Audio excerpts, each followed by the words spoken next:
یکی از آوازخوانان مطرح و محبوب ولایت دایکندی که یک پارچه آهنگ مقبول هزارگی را بر شما میخوانه. البته رؤوف سرخوش حتما همتون میشناسیم که برادرزاده آوازخوان مشهور کشور ما از داوود سرخوش است. به این که کاکار خونه آهنگاش شنیدین که برادرزاده چی میخوانه.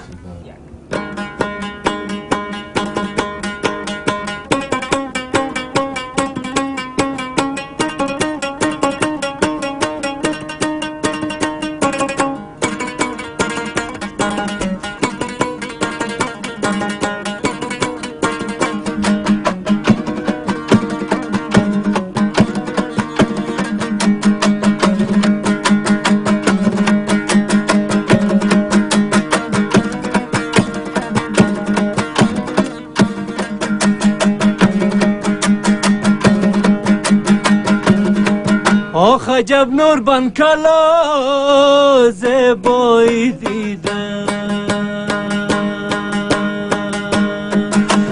آسیال پیسن من قومایی دیدم، آسیال پیسن من قومایی دیدم.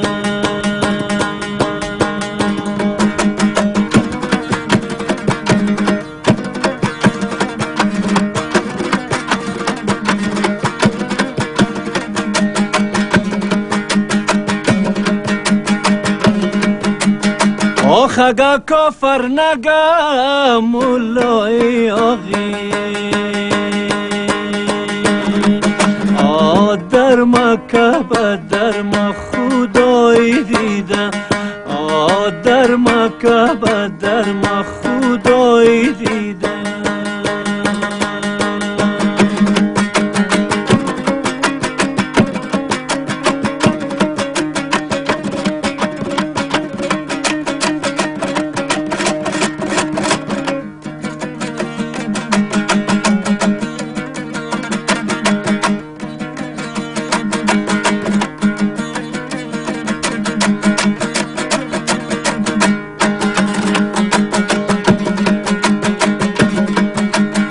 آخ مرا کشتا لبا دندانی دیدم،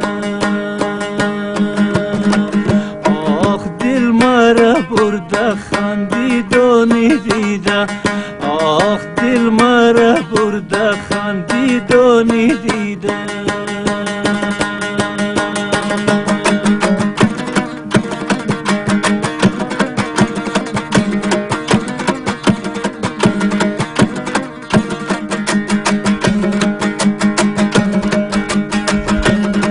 آخ میرا از دل صد پارم و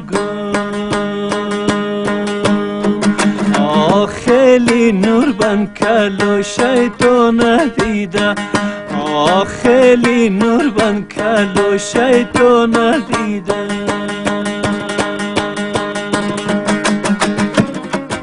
دوستای عزیز یادش بخیر در برنامه های میدان زمانی که به ولایت بادغیس سفر داشتیم یک روز به تفریح به پستلق که یک جنگل بزرگ پسته از در ولایت رفته بودیم. البته این جنگل یک تفریحگاه هم برای باشندای بادغیس و قلعه نو است و همراه دوستایی که رفته بودیم همراه ما آوازخوانان محلی ولایت بادغیس هم بودن. در میله دیگه اگر موسیقی نباشه هیچ مزه نداره دیگه. دمون یک طبیعتی که چهار طرف ما درختای پسته بود، ما موسیقی محلی بادغیس گوش کردیم. بیاین شما هم گوش بکنین.